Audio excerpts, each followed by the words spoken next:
Jésus-Christ. Nous avons tout. Pendant que Dieu nous a envoyés. Nous avons tout.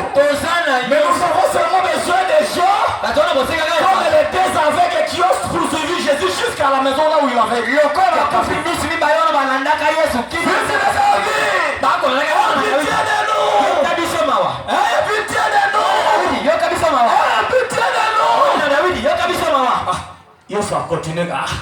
Jésus faisait qu'avancer.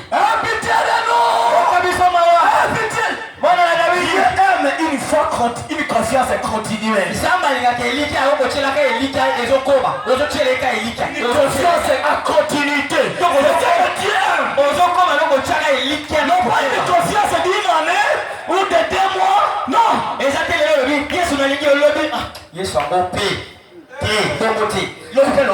Croyez-vous que je puisse faire cela?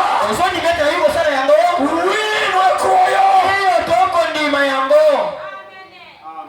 Alors il est là touchant les yeux en disant qu'il vous soit donné selon votre foi. Maintenant, s'il ne croyait pas, il n'aurait jamais été guéri. Quel que soit le degré de la divinité que Jésus avait. Si seulement ces deux aveugles ne croyaient pas, il n'aurait jamais été guéri. Est-ce que vous croyez que le même Jésus est ici?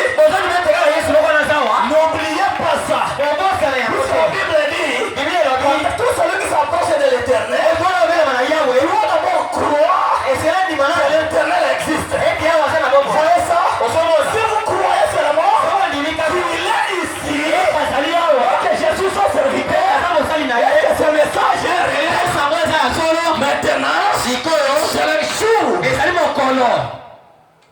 de ta solution.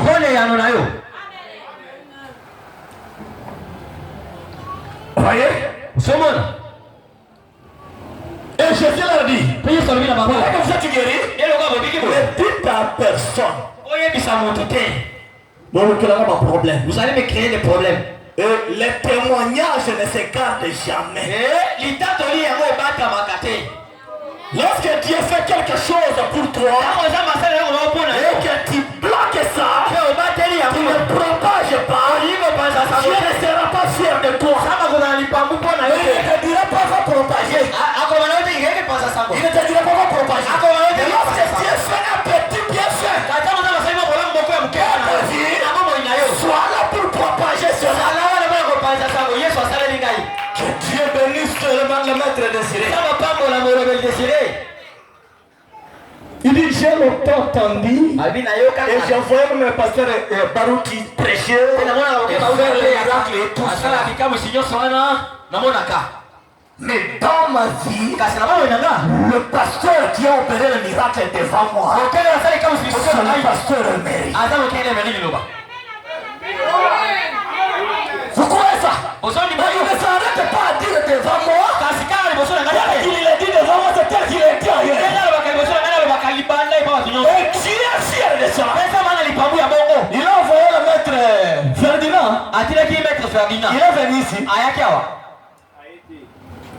Il a dit, maître Ferdinand.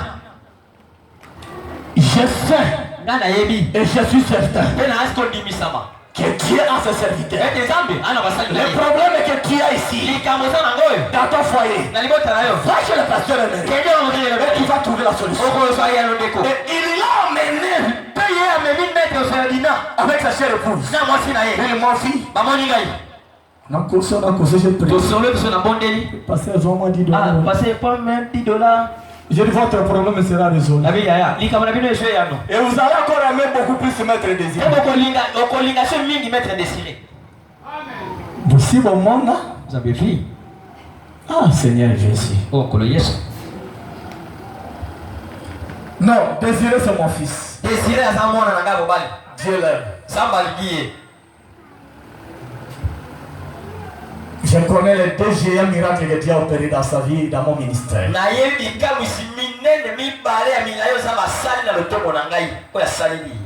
Quand je commence à faire la cité de Caparet, j'ai besoin que la lumière luise dans cette église. makambo na poste épaule et la siko na le sambo. Que Dieu bénisse le maître Jean-Pierre.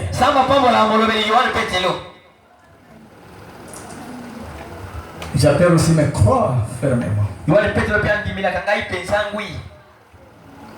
Il dit quand le pasteur est sous l'onction, même son visage change.